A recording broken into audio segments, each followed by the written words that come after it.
Hey, this is Linus. What's happening? Today we have the Sony Xperia XZ2 and I'm super excited because we finally have a new design on a Sony smartphone.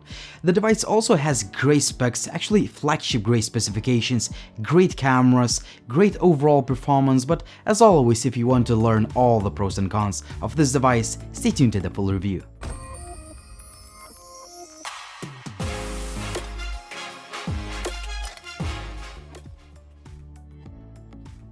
The phone ships just with a charger, USB cable, a headset jack adapter, and some paperwork.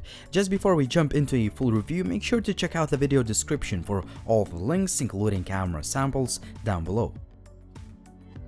Ambient Flow is the new design name of Sony phones, the Xperia XZ2 and the XZ2 Compact that I will talk about in a separate video.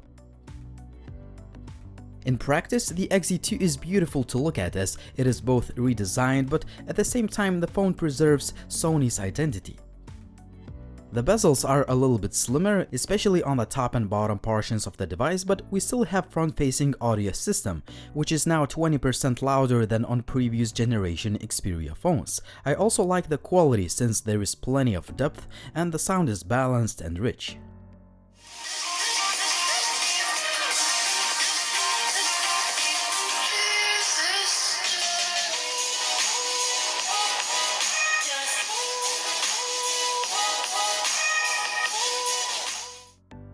To make your entertainment experience even better, Sony implemented a dynamic vibration system. In short, the phone vibrates to the beat of the song or during certain parts of the movie or a video game.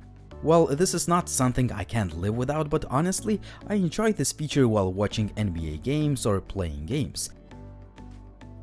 Finally, this system works for the basic stuff in the UI as you can feel subtle vibration. If you don't like it, you can simply turn the system off. If you read the specs, you may be disappointed that the phone uses LCD panel instead of AMOLED, and it's only 1080p. In reality, this is one of the best LCDs I've ever seen as it is plenty sharp, vibrant, it has a good contrast, pretty deep blacks, and the display is bright enough for outdoor use thanks to HDR, triluminous and other Sony technologies. The Xperia XZ2 is a thick device, but it doesn't feel so in the hand due to curved glass design. What you're going to feel, however, is the weight as the phone is a little bit heavy.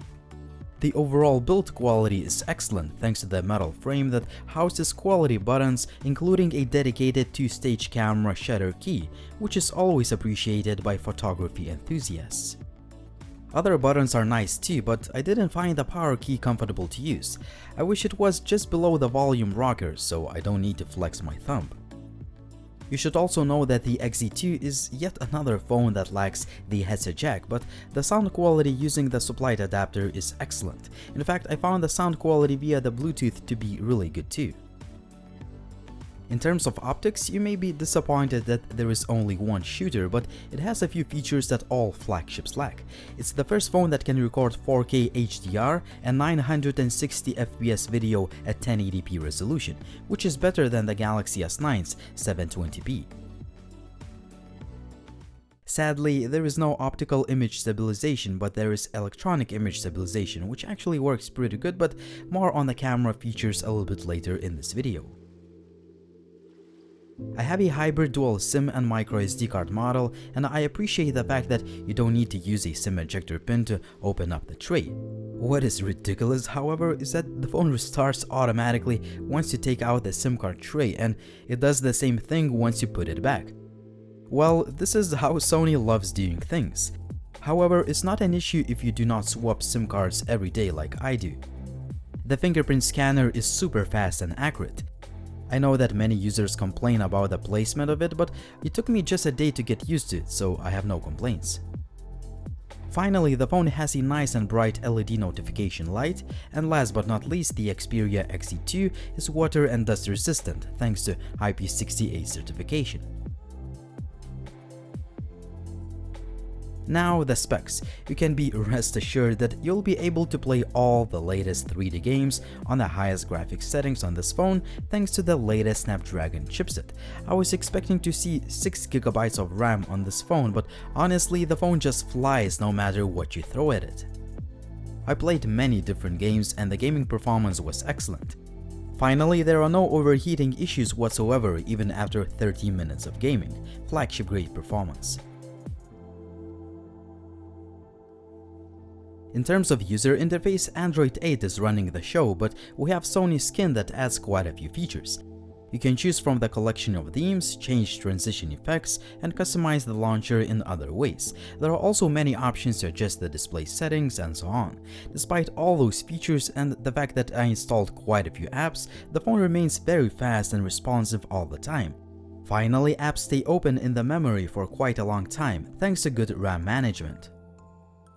3D Creator now works on the main and front-firing cameras, so you can scan yourself or your surroundings and print it or share it in 3D on social media.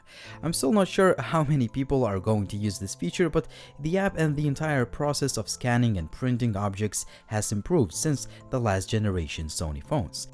There are quite a few scanning modes, but my favorites are selfie and object modes. I have to say that the quality of scanned objects is really good and it's fairly easy to use this feature. You can also share your collections on social media, print on your own 3D printer, or even connect with professional 3D printing companies for quick and easy online printing. Some companies can also ship your 3D prints anywhere in the world, which is pretty cool. As for cameras, the stock app takes pictures and focuses quite fast. A dedicated camera shutter key really helps to focus. Besides the superior auto, you get a full manual mode that allows you to adjust quite a few image settings, video, and other modes like bokeh or panorama. The overall image quality is really good as the pictures came out sharp and detailed when I tested the camera on a nice and sunny day. The only complaint would be that colors could have more contrast and punchiness, but that can be easily corrected in post.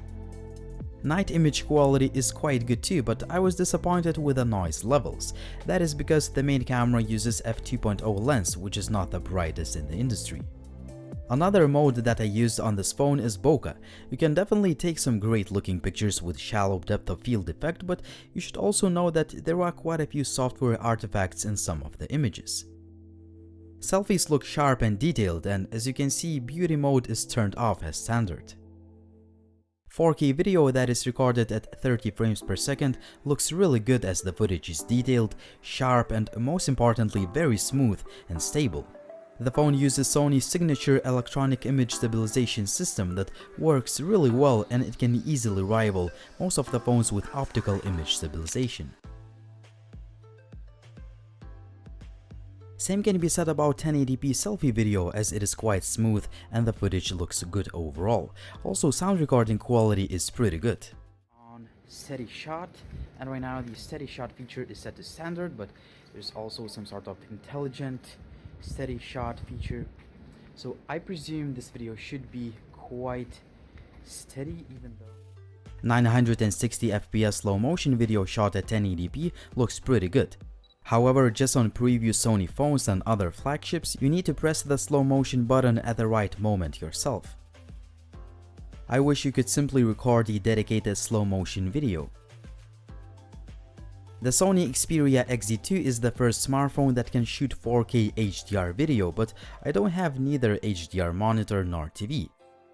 A great thing that you can watch HDR video straight on the phone, but the footage looks kind of choppy and there are some skipped frames. Make sure to check out raw video tests that I uploaded to YouTube. All the links are down below. In terms of connectivity, I found call quality and signal reception to be very good. Also, Wi-Fi, Bluetooth, and GPS work just fine. In addition, there are plenty of sensors like on most of the flagship phones.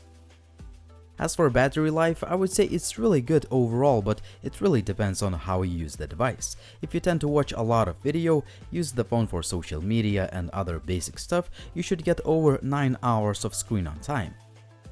If you use the phone more intensively, for example, you tend to take a lot of pictures, shoot 4K videos, play a few games, etc., you should expect to get about 6 hours of SOT. Well, at least these were my test results. The phone's battery can be fully charged in about 1 hour and 20 minutes, but only if you use your own fast charger. My phone came with a standard charger, which is quite frustrating. Finally, the phone supports wireless charging and it works very well.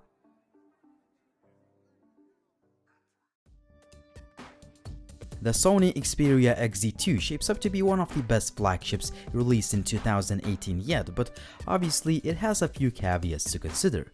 Even though the phone feels nice in the hand, it is still quite thick and heavy, there is no headset jack, I didn't like the placement of the power key, and finally my phone did not ship with a fast charger, but that may vary from region to region. Now the pros, and there are quite a few of them to justify a premium price. The phone looks great and it's well built, the HDR display is one of the best out there, the device is really fast both in terms of gaming and user interface performance, cameras are very good, and battery life is usually great.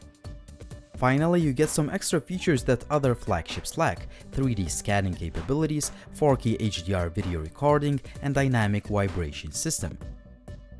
Even though the phone costs quite a lot, you do get a truly premium package that is worth the flagship name. Despite a few flaws, I would say that the Sony Xperia XZ2 is a legit flagship device, but I'm asking you to be the judge and drop me a comment down below, let me guys know what you think about this phone, and as always, drop me a comment down below if you have any questions about this device, and like the video if you liked it. Please subscribe to the channel if you haven't already.